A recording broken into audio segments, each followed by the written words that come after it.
বন্ধু, আমাদের সকলেরই ইচ্ছা আমার একটা ডিএসএলআর থাক এবং ডিএসএলআর দিয়ে আমি বেশ সুন্দর সুন্দর ফটো তুলব। এটা আমাদের মনে সকলের ইচ্ছা থাকে, কিন্তু ডিএসএলআর থাকলেই হয় না। সেটা সম্পর্কে কিছু জানতে হবে, তাহলে ভালো ফটো তোলা সম্ভব।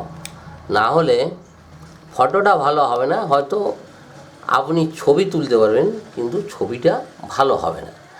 প্রথমত বলি, এই যে ডিএসএলআর দেখতে পাচ্ছেন, এটা নিকনের একটা ডিএসএলআর। ভালো ছবি হয়, উন্নত মানের ডিএসএলআর। ক্যামেরার প্রধানত দুটো পার্ট থাকে, একটা পার্ট হচ্ছে বডি, একটা পার্ট হচ্ছে লেন্স। আজকে আপনাদের বডি এবং লেন্স দুটো পৃথক করে দেখাবো। এই যে ক্যামেরাটা দেখছেন, এটার আমি বডি এবং লেন্সটা পৃথক করলাম। এইটা হচ্ছে একটা লেন্স, এটা বডি। দেখুন, এটা হচ্ছে বডি। এই শুধু এই বডিটা আলাদাভাবেও পাওয়া যায়। আপনি এবারে লেন্স, বিভিন্ন ধরনের লেন্স লাগানো যায়। বিভিন্ন ধরনের lens, prime lens, zoom lens, 50 lens, 24mm lens, অনেক ধরনের লেন্স পাওয়া যায়। বা সেই লেন্সের বিভিন্ন ধরনের ফটোগ্রাফির জন্য ব্যবহার করা হয়। তো আবার এই লেন্সটা আমি কিভাবে লাগাচ্ছি দেখুন। এই যে সাদা অংশটা রয়েছে, সাদা, এই সাদাটার সঙ্গে এই সাদাটা আগে আমি মিলিয়ে নেব। এই দেখুন মিলে গেছে। এরপরে ক্যামেরার লেন্সটা আমি ঘুরিয়ে দিলেই লেন্সটা লেগে গেল। এইটা একটা 50 লেন্স।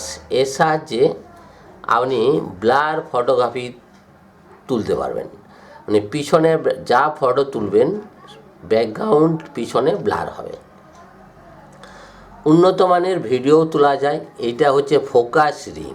এই ফোকাস রিংটা ঘুরিয়ে আপনাকে ভিডিও রেকর্ডিং করতে পারবেন। ভিডিও রেকর্ডিং করার জন্যে আপনাকে এই যে একটা বোতাম রয়েছে, এই বোতামটা আপনি প্রথমত ক্যামেরাটা অন করার পরে, ক্যামেরাটা অন করলেন, অন করার পরে এই বোতামটা অন করলেই আপনি এটা ভিডিওগ্রাফি করার জন্য আপনি ভিডিও অন করতে পারবেন বা ভিডিও ছবি তুলতে পারবেন।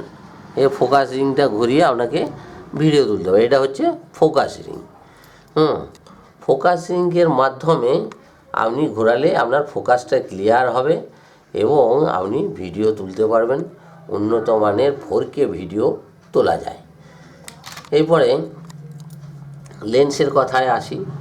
লেন্স, শুধু লেন্স থাকলেও ফটো তোলা যাবে না, আবার শুধু বডিটা থাকলেও ফটো তোলা যাবে না। তাহলে লেন্সটাকে বডির সাথে লাগানোর পরে তোলা যাবে। এবারে লেন্সে দেখুন একটা লেখা আছে এম আর MA লেখা আছে। এই এমটার দিকে আমরা যদি নিয়ে আসি, এটা হচ্ছে ম্যানুয়াল সেটিং। মানে লেন্সটা ম্যানুয়াল সেটিং, মানে আপনাকে ফোকাস ঘুরিয়ে ফোকাস করতে হবে ক্যামেরায় ছবি তোলার জন্যে, তাহলে আপনার ছবিটা হবে, নতুবা ছবিটা আউট অফ ফোকাস হবে।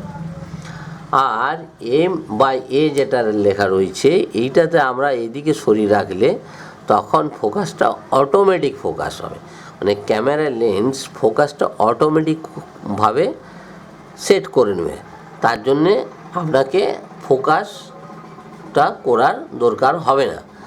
এইভাবে আপনার ছবি তোলাটা সহজ হবে। বেশ, আজকে এই পর্যন্ত।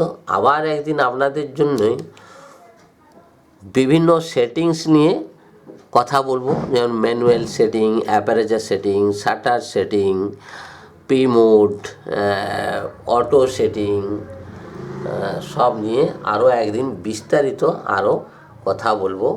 ধন্যবাদ।